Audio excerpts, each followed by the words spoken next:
On to the sermon, and I leave a pause so Raf can edit it. We are looking at Jesus as shepherd today. You may have missed the hints, but it is Jesus as shepherd. This whole month, we're going to be looking at the character of Jesus and all that he has to offer us. Now, if you Google shepherd and say Bible verses with shepherd, you will find umpteen references to God as shepherd, to shepherding, to good shepherds and bad shepherds.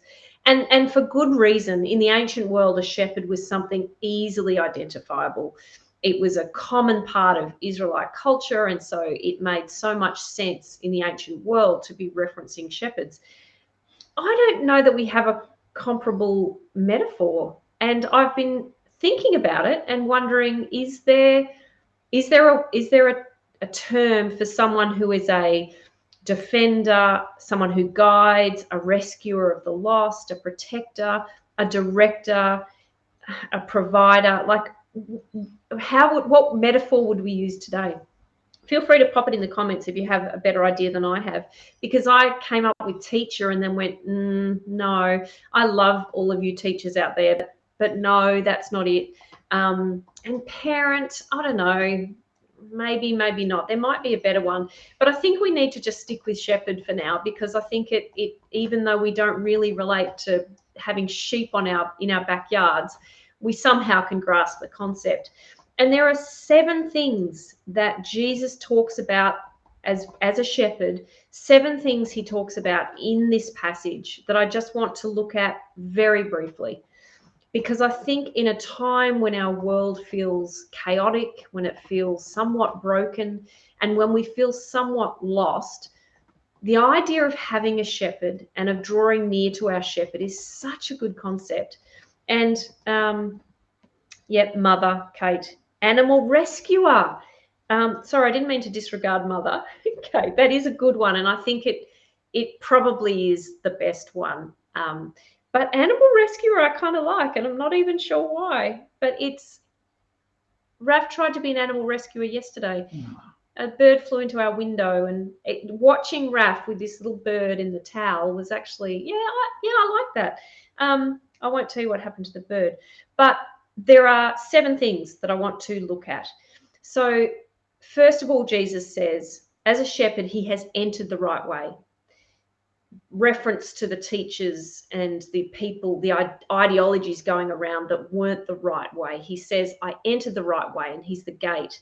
So that's the first thing that a shepherd does. He enters the right way in humility and as a trustworthy person. He knows you by name. That's what Jesus claims as a shepherd. I know you by name. I don't know about you, but names are important. And if someone who you don't think necessarily knows your name, perhaps the principal of your school or the boss 3 levels up, if they know your name, you do feel quite special. And you know when someone doesn't know your name. Hey, mate, how you going? Oh, hi, how are you? And unfortunately, I am terrible with names, and so I will do that to people. I call our youngest the dog's name quite regularly, because names I struggle with. In fact, when I was at Hurstbridge Primary, and I may have mentioned this before, I called someone the wrong name for 2 years until one day in the schoolyard, she came up to me and she said, Sally, I'm just going to have to say it straight. You have my name wrong. And I felt like crawling into a hole and never coming out again. Alyssa, we named with all good intention. She was named after someone, but barely anyone can get her name right. So when she goes somewhere, they'll call her Elisa or Lisa. A beautiful teacher at Plenty Valley always called her Alice. I'm not sure why, Alice, but it stuck and she loved it. To the point for Alyssa where she goes to order a cha time and they say, what's your name? And she says Grace, because it's just that much easier. People and names, it is important. It makes you feel so special when someone gets your name right, and so unimportant when they get your name wrong. Jesus knows your name. He goes ahead of us is the third one. He goes ahead of us. For those of you returning to school, he has gone ahead of you. For those of us feeling stressed about coming out of lockdown and all that that means, he goes ahead of us. For all the unknowns in a world that is struggling to keep up, he goes ahead of us. I'm also noticing that there are lots of shepherds around the world. Thank you, Kaz. And a Guardian article. I am actually really looking forward to reading that article. There are still shepherds in the world. There are mothers, there are animal rescuers. And Jesus says, as a shepherd, he entered the right way. He knows our name. He goes ahead of us in work, in relationships, and in a complex world. Fourth, he leads and guides us to safe pasture.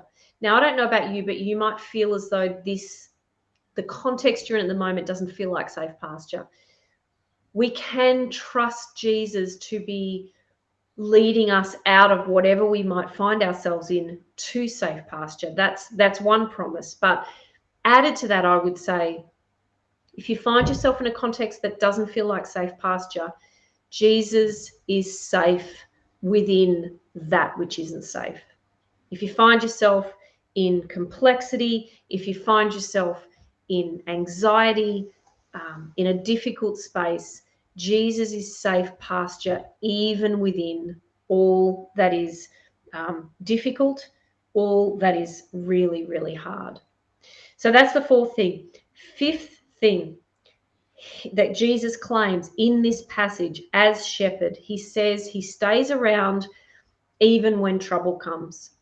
So sometimes our friends or family want to stay and can't.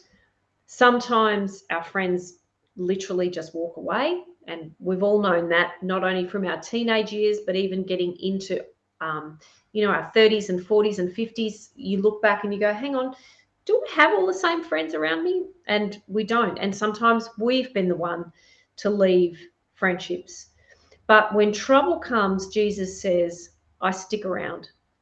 And as Alex referred last week to us, he said Jesus even carries us, and he gave that retro poem that a lot of us oldies have heard, that Jesus carries us through some of the most difficult times. He doesn't leave us when hard times come. Am I up to 5 or 6? I think I'm up to 6.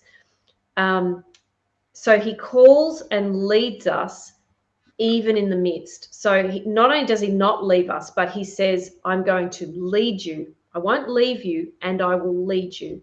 I will lead you as you contemplate what's next in your life. I will lead you even when you're confused about what the future holds. And I remember times when I have been confused about where God is leading me, and the mystery of that.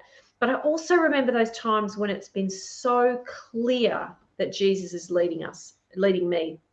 And one of them was when we were at Youth Dimension, and we were contemplating what comes after internship. And there was a moment where we were going through the book of Jeremiah.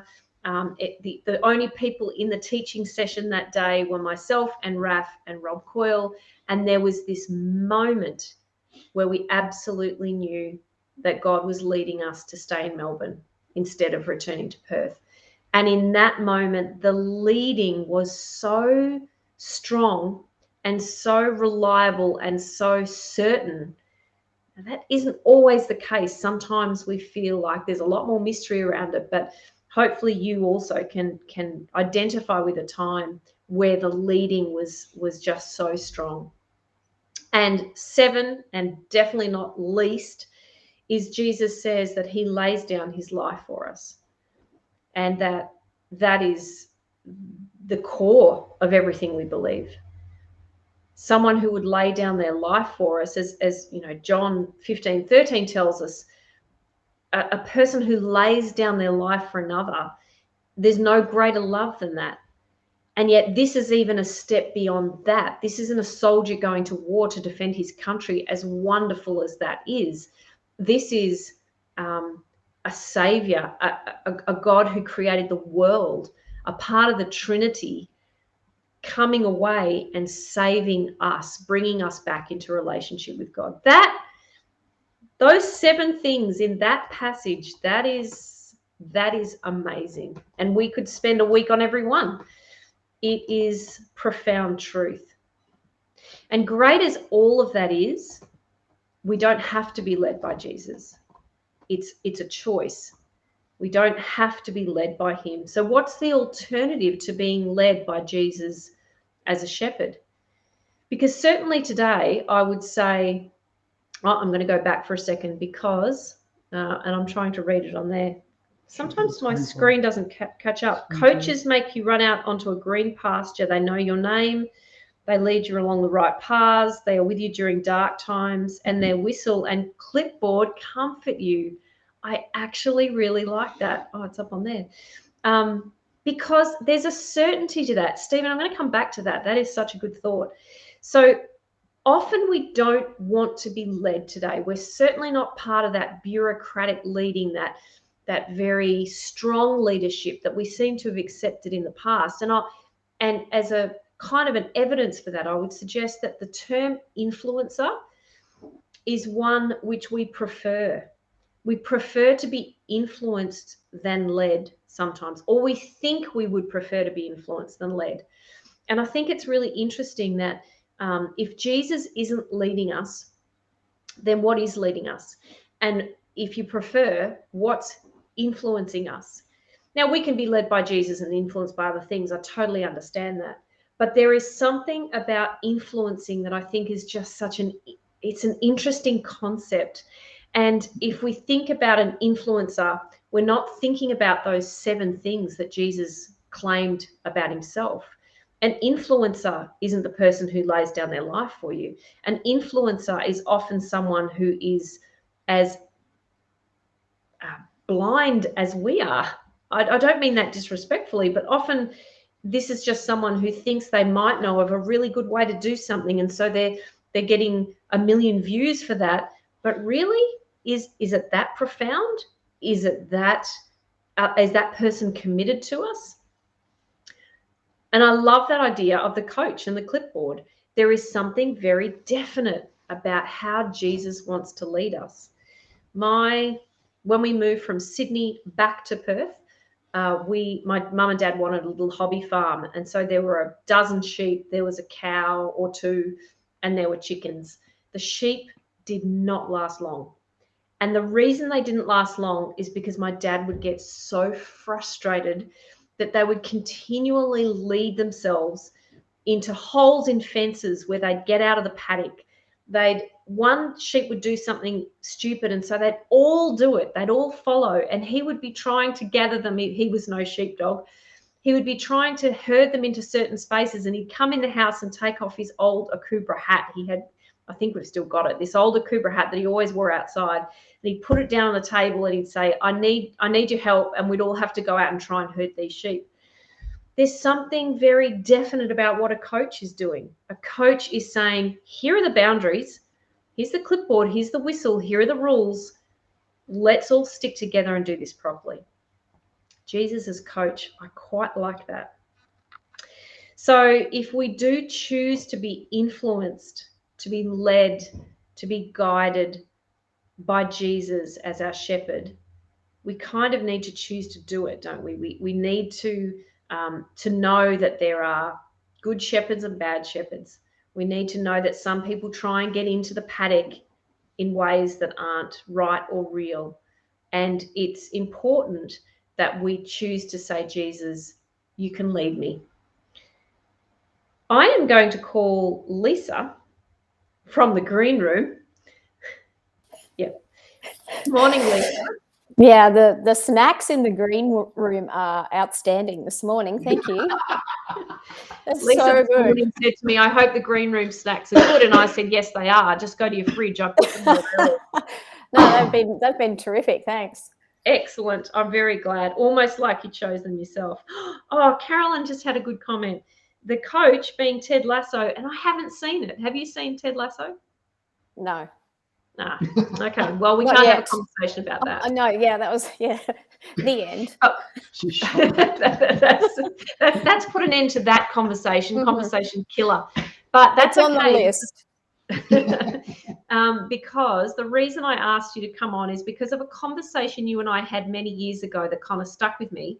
And that was your trip to Israel. It was Israel, correct? Mm. And your experience with a shepherd. And I thought, if you could tell us that, that would be great. Yeah, well, back in the olden days, in a previous life when you're allowed to travel and leave the country, I got to, and I think it was in 2008, and it was after I had actually finished working in a church for a while, and well, for lots and lots of years, and after that, I had an opportunity to go to Israel and Jordan on what I affectionately call a Jesus tour. And I actually was in Israel with, as we've found out now, with Howard's brother, Alan Wilkins, and his wife and kids. So we've made that little connection later, which is really, really fun because they were fabulous. So they were part of this tour group that I was on.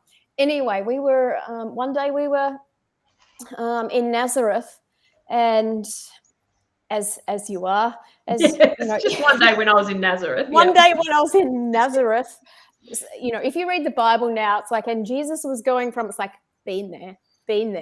It's just this dumb thing that goes through my head. Oh, I've been there. Whatever. Anyway, we were in Nazareth, and we were going somewhere. So, you know, when you're on a tour, it's quite organized, which doesn't work so well with the likes of me. Yes, thank you for the suggestion.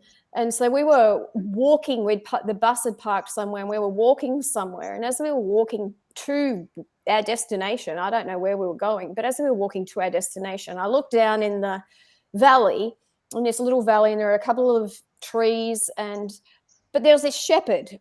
And you got used to actually seeing this. And as Kaz said, the shepherds are real.